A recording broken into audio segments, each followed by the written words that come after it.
we all would draw turtles on the playground and try and see who drew them best, and I was the worst. But it pushed me to be a better artist, and I'm a pretty great artist, if I do say so. Cool. But I switched gears now and starting to get into voiceover. And I just,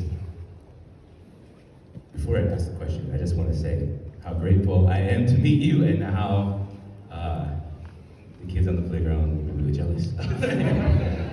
And I can't believe this happened. But any advice for people getting started in voiceover? I've taken classes and stuff, but I'm just grateful to hear any advice that you have.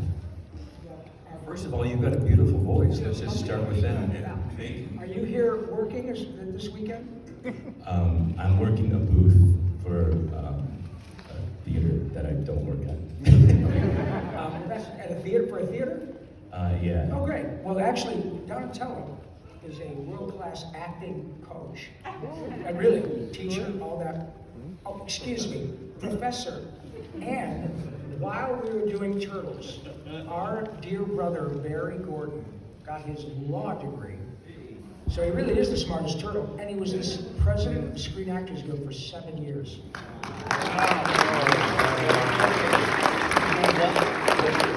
And honestly, please tell Matt kind of a thumbnail idea of what you would tell someone who wants to do that. Well, you kind of said it first, which is the most important thing to being a voice actor, in my opinion, is to be an actor. Because, I sometimes, someone will come up and say, I can do this funny voice, but I think you need a basis in acting. And maybe you're doing that already. Maybe you're working with a theater company, which is cool. You should be doing that. Act whenever you can, because the way that people get jobs is acting first. The voice comes, and if the voice is clever, but if the voice isn't backed up with the acting, it doesn't happen. So you want to focus on that, and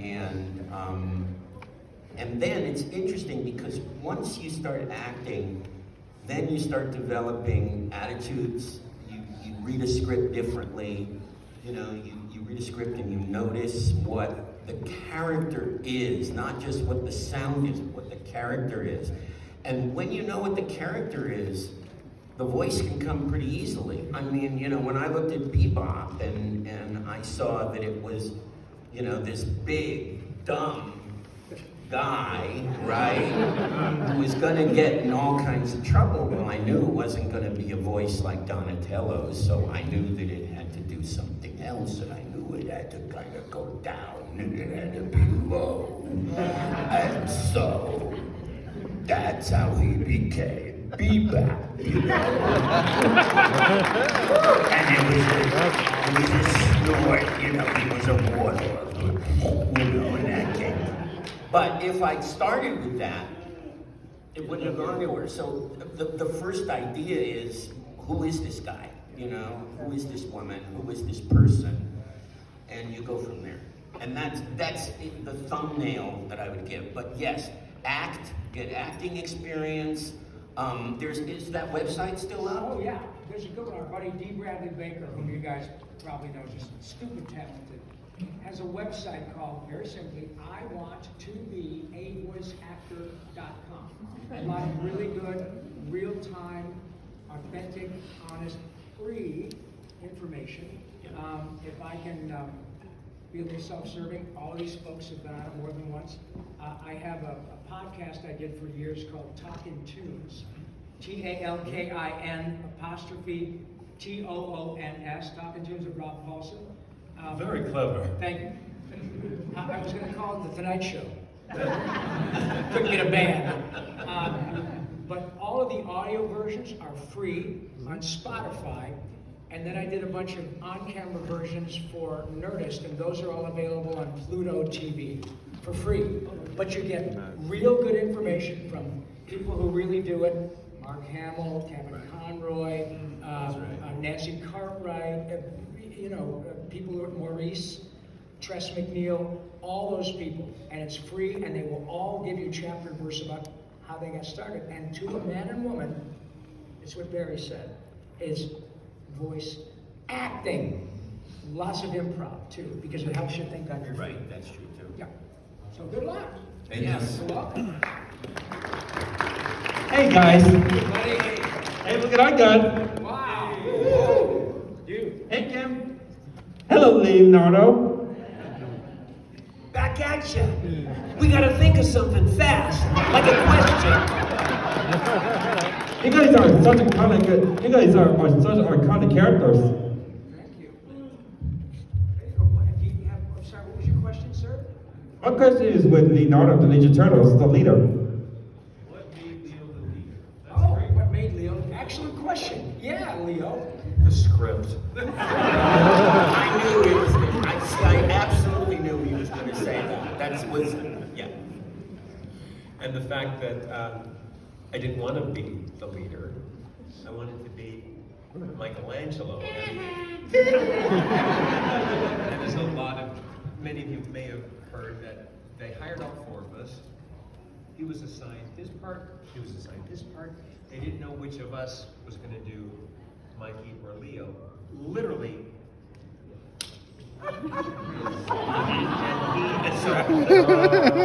He reads Michelangelo first, which is what it was. But they said after a first run through, we'll do it again and switch. So we took our break, and I'm like, okay, when do we get to switch? When do we get to switch? Because I want to be Michelangelo. No, we're good. Really, we're good. Yeah, but you said we could switch. Yeah, we're good. We're good. You look good. You look good in blue, kid. Shut up. Yeah, take it so much. Take the paycheck and go home. It's so nice to meet you, Leonardo. Pleasure meeting you too. Yes. Pleasure meeting you too. And thank you for bringing your big sister to visit us. Thank you, man. Cool. That's Hi, guys. Hi. Gee, I really hope I'm not taking anyone's question, but have you seen the 1990 live-action film, and if so, what was your opinion of it? Oh, the early Turtle movies? Yeah. Yeah. I have a 39-year-old kid who was about 8 at that time. Are you kidding me? We've got the DVDs and this. Oh yeah, lots. And I think I saw it when it came out, didn't remember it very well. So since I've been doing these cons, in fact this year, I decided to start to educate myself. So I went back and watched the trilogy, the 90s trilogy, and then I watched 2003 or whenever the years were, and the 2012, and I just kind of watched a little of everything and all the Michael Bay movies and all of that. And they were all very, very different, and I think Kevin wanted it that way. It was his design, it's just like, you never know, like with Peter, Peter Cullen did Optimus Prime in the animated, and then when they did the live, it was like, oh, well, who else is going to do it? It's going to be Peter Cullen. That wasn't true with the Turtles. With the Turtles, Kevin and Peter decided they wanted every version to be different. It's different. If you notice, thanks a lot, the Kevin. if you notice, the animation is different.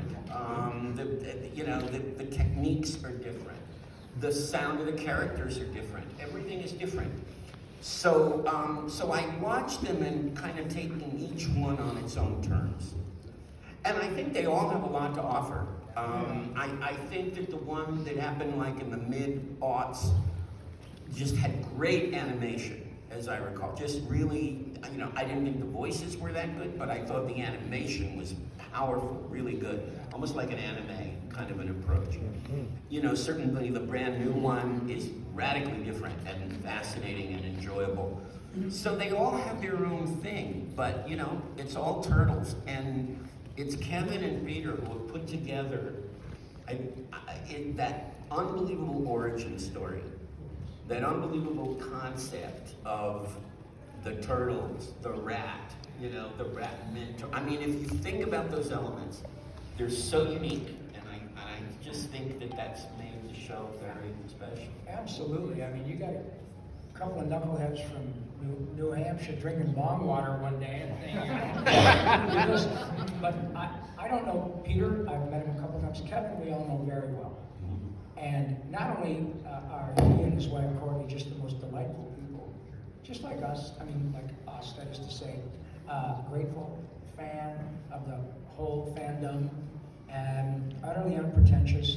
But I think the overarching takeaway that I love every time I come to an event is that what Kevin and Peter created not only has brought joy to millions of people.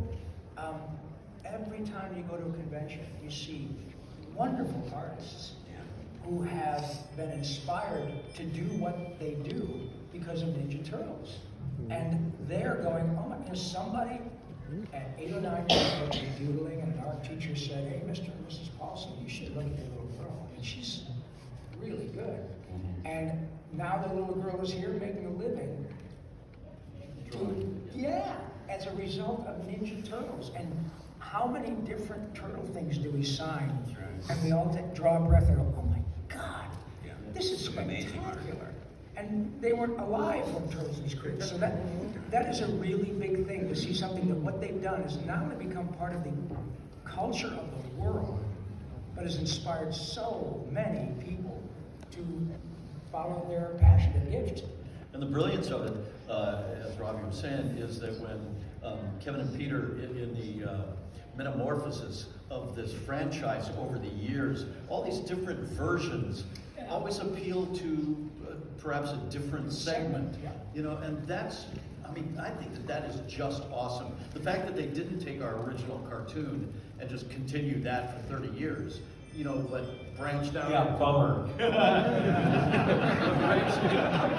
out into, you know, all the other styles. Okay, so I didn't watch the movies because I was boycotting them. Pissed off that they didn't use us. And at the last con, we actually got to spend a little time with all 3 Aprils with Renee and Julie and Paige Turco from that era. Not Megan, unfortunately, she was not there.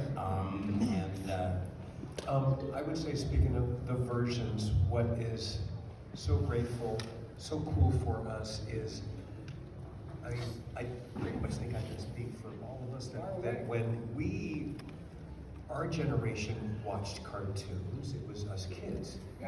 Watching with kids, or ourselves with a bowl of cereal, right? Before your parents got up, whatever. Then you have to play. That's the end of it.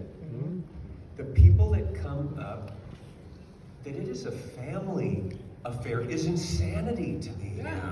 Because that's, you know, we're, gotta say, one of the things that keeps us humble, and I say that humbly,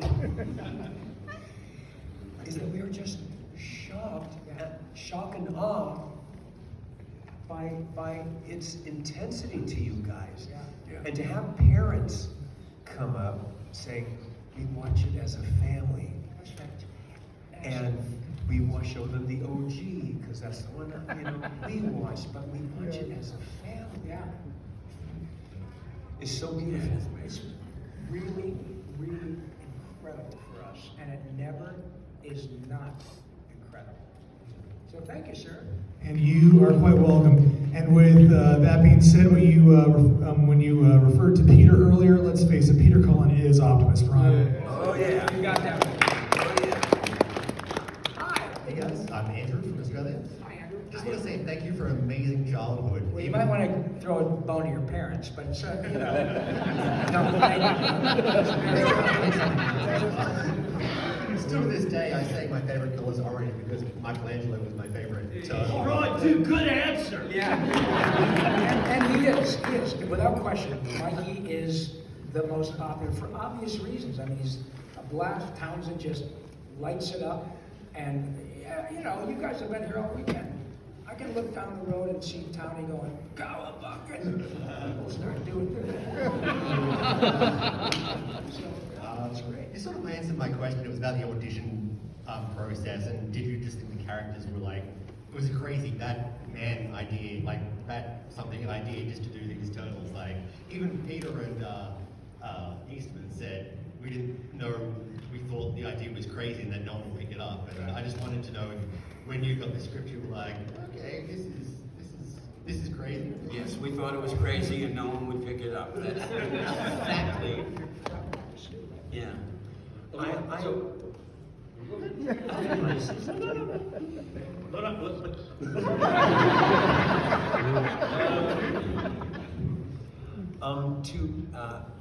I would also say, and I hope this doesn't burst bubbles or whatever, but we were fortunate enough to be part of a machine. There wasn't a lot of us. We knew who was on every audition. Well, that's kind of true. And every day we're reading on this. It's up like a. We'd read every day. We'd work, as often as possible. So for me, I never looked at a project with, will it be a success or not? Because I have no idea. Some scripts make you laugh your ass off, and others you go, but it's a hit. Yeah, and it's also a paycheck. Yeah, okay, yeah.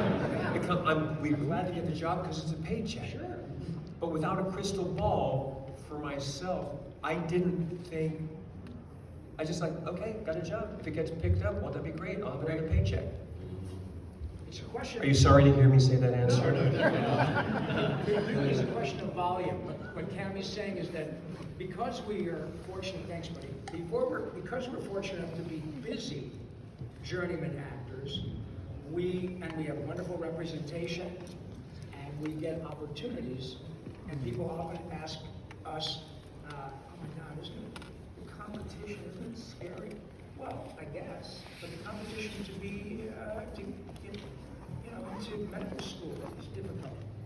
But what I would often do is say, okay, I know, I'm a member of the Screen Actors Guild, I know there are maybe here in LA, I don't know, 50,000, 100,000 members of the Screen Actors Guild. And right now, I'm going to read with 200 other people. That sounds like a lot, and it is. But it's not 50,000. So I have 5 minutes that these people are nice enough to give me to show them what I got. And the least I can do is kill them. Even though I may not get the role, they'll remember me. And it is. It's a cumulative effect. And, hey, Rob, remember that thing you did a couple of years ago? It wasn't right, but I think let me play this back for you. Oh, yeah, I'll do that. Boom. You get a gig. But as Cammie said, we never know. And Townie has the story about how we got the scripts and how we found out about the audition. Yeah, so Robbie and I were working on a show called Fraggle Rock. Oh, Wembley, your rock dust allergy's all in your head. We're gonna go exploring in outer space with my Uncle Traveling Matt. And Robbie was not only he was Boomer and Marjorie the Trash Heap. Yeah, I was Boober, and I got to be a crazy talking trash. Yes, this is crazy. This is garbage business. So we're working on Fraggle Rock. The voice director on that, a guy named Stu Rosen, came into one of our recording sessions one morning, and he said, "You guys aren't going to believe what I'm going to be casting next, and I'm going to bring you guys in for it." He pulls out of his briefcase an issue of the Ninja Turtle comic book, and I'd never heard of it. I think maybe Rob had heard of it. And I just looked at it and I thought, oh boy, yeah, well, good luck with that. He said, well, I'll bring you guys in to audition. He did, and he was the voice director on that first 5-part miniseries that we did. And, like Cammie was saying, back in those days, and this was in 1986, 7, yeah, like that. And, it was long before voiceover was even a thing.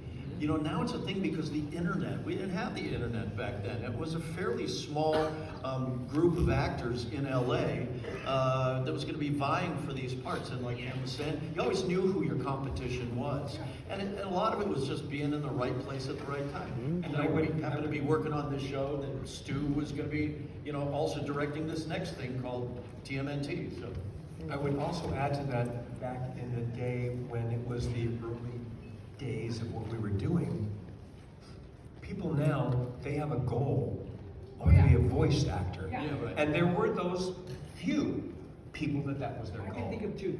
Corey and Nancy. that's right. Yeah. But most of us, when we came to know each other, it's like we backed up and fell over a log. Going, oh, voiceover. Yeah, I was on my way to being an on-camera actor. I'm a camera guy, or a dancer, or a singer, or and everybody I'd meet them, and they all had this. I didn't even know this was a thing. It's cool, especially when, I drove out from Michigan to LA in 1978, and the first thing you know, surprise, you walk into an audition for McDonald's, and the 45 young guys there could all be a cousin of mine. Utterly interchangeable. You fit the suit, you might have a shot at the job. In this gig, nobody cares what you look like. And it has been not only an incredible blessing, but it also means that we really have to keep our acting chops, our singing chops, our improvisational chops sharp. Because there's always new competition coming in who are often inspired by us, frankly. And that's exactly as it should be. Yeah. It should not be like, oh, wait a minute, don't you know who I am? Bullshit. Yeah, I know who you are, but this guy, Eric Fauza, is killing it. And he should. And all it does is that high tide has raised our boats, and we're all better now than we were 2 years ago. And nobody cares what we look like. That's a huge deal for a non-celebrity actor, you know? Anyway, you were going to say something else. I'm sorry, I didn't cut you off. It was I was just going to ask, one, did you ever meet Spielberg for Yakko? And did you ever learn the World Yakko song off by heart? Or did you read that on the page? Oh, yeah, I know. Yeah, the answer is yes. Thank you. Did you meet Spielberg? Say again? Did you meet Spielberg for Yakko? I'm sorry, say Steven Spielberg for Yakko. Steve, oh yes, many times, yeah. Steve and I, we go to a macrame class twice a week. And I have to tell you very quickly, I have the good fortune of working with Spielberg on 6 different projects over the years. He has this incredible ability, who many great people do, to make those to whom he's speaking feel as important as they perceive him to be. And he's a delightful man, and the biggest nerd in the world with $4 billion. And truly, I don't hang out with he and Kate, but I've met him a number of times, and he's always gracious, not just to everybody. He's a lovely man. Yeah, thank you guys. Thank you. Hi.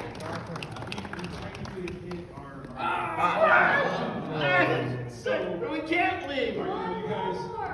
What can we do? One more? We gotta answer a question fast.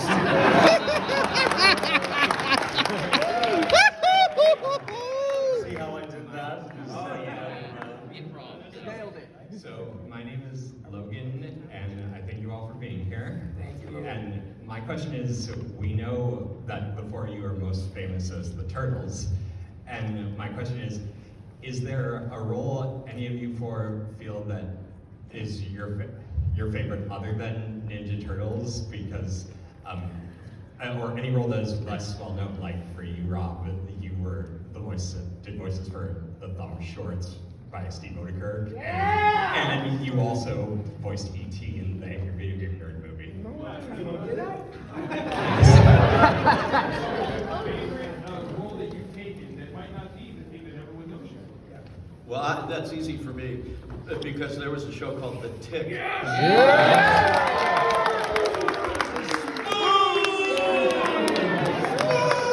And don't count your weasels before they pop, Dink. That was my favorite role to do. I lucked into that and kind of never looked back. And of course, this is Deflator Mouse right here. And this is Big Arthur. blue freak. Arthur, right here. Arthur, but you know what? I got to take issue with one thing my brother Tony said.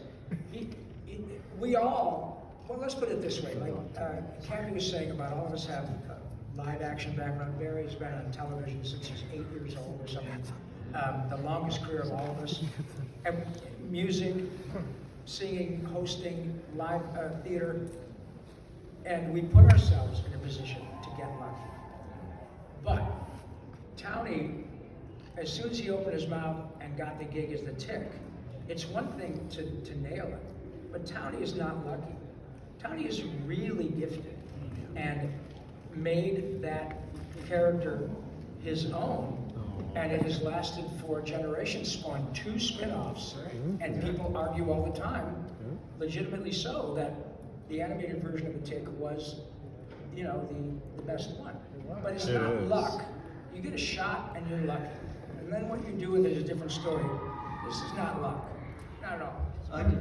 I just got to tell you one quick story. I know our time's up, but as far as the Tick goes, the reason that I loved it so much because the writing was so brilliant. Off the page. And there wasn't a script that I didn't look at and just in the back of my mind going, oh my god, oh my god, oh my god, I get to say these lines.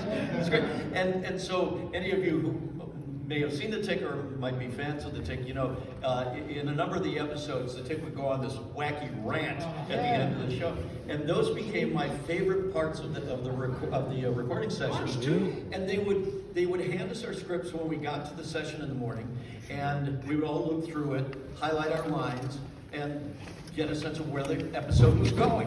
Well, I would do that, but when I got to that last page or two with the Tick's rant on there, I wouldn't read it. I didn't want to know what I was going to be saying, so that when we got into the studio and actually recorded it, when we got to that page or two, what I was reading now for the first time out loud, my eye is sort of quickly scanning like the next line ahead. And again, in the back of my mind, I'm going, oh my god, oh my god, oh my god, this is great. You know, and it would just like go.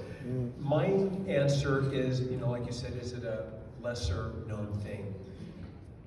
Except for one, every character that I have done, I created. They were new. So when the audition came for Snoopy, and most people don't even know he ever talked or said, I mean, people come and go, you did Snoopy? Like, yeah, I mean, there was a couple of projects where he said, That was my childhood. I was like you guys with turtles, every doll, every t-shirt, blah, blah, blah, blah. So I would have to say that was my favorite role, not because what I did was like some brilliant or silly whatever, but I got to do something from my childhood. How about you, Barry? It's hard because everything was lesser known.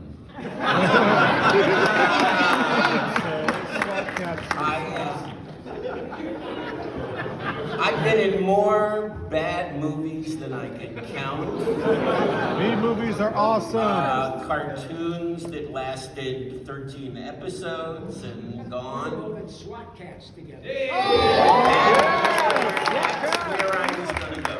I actually loved doing Razor and SWAT Cats, and that was a kick. And what a great cast! Mark, in fact, did 7 episodes. Mark Hamill, and it was a joy. And you were there, and Tress, and Lori. I met Barry when he was doing the Snorks. Junior, yes. We don't like Junior very much. Nobody seems to like him. But that was a real fun time, and actually a good show.